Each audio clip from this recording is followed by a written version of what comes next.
నేరములు మోపే పని మానుకో. నీ ముందు వెళ్తున్న వ్యక్తి మీద నేరాలు మోపటం మానే. ఈ నేరము మోపే స్వభావం ఎవరిదో తెలుసా? అసూయపరులది. అసూయపరుడు ఎవడో తెలుసా? ఫిలిస్టీయుడు. ఈ తాకులాట్లు నేరాలు మోపుతూ వాళ్ళ మీద వాళ్ళ మీద చెప్పుకుంటూ నువ్వు పోయినంత కాలము నువ్వు చేసుకునేది ఏంటో తెలుసా? కీడును మరి ఎక్కువగా కొని తెచ్చుకుంటున్నావు. ఒక వ్యక్తి ఆత్మీయ జీవితంలో ఎదుగుతా ఉంటే ఓర్వని ఒక భయంకరమైన దుష్టుడు నీలో ఉన్నాడు కదా. ఒక వ్యక్తి విశ్వాసంలో ఎదుగుతుంటే, ఒక వ్యక్తి ఆత్మీయంగా ఎదుగుతుంటే, ఒక వ్యక్తి భక్తిలో ఎదుగుతుంటే, ఒక వ్యక్తి పరిచర్యలో వాడబడుతుంటే, ఒక వ్యక్తి దేవునికి సన్నిహితుడిగా ఉంటే, ఒక వ్యక్తి సేవకులకు సహకారిగా ఉంటే, ఒక వ్యక్తి కుడి ఎడమలుగా నిలుస్తుంటే, నువ్వు సహకరించాల్సింది పోయి తోడుగా ఉండవలసింది పోయి ముందుగా వెళ్తున్న వ్యక్తి మీద నేరములు మోపుట కూడా పాపమే.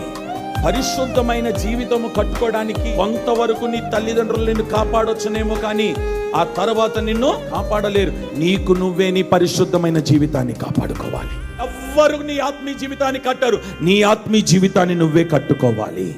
నీవు బాగుపడడానికి పశ్చాత్తపడి నీ పాపాన్ని ఒప్పుకొని నీకు నీవే ప్రార్థన జీవితాన్ని కట్టుకోగలగాలి. నీకు నీవే విశ్వాస జీవితాన్ని కట్టుకోగలగాలి. రోజుతో నేరాలు మోపుట నీవు మానుదువుగాక.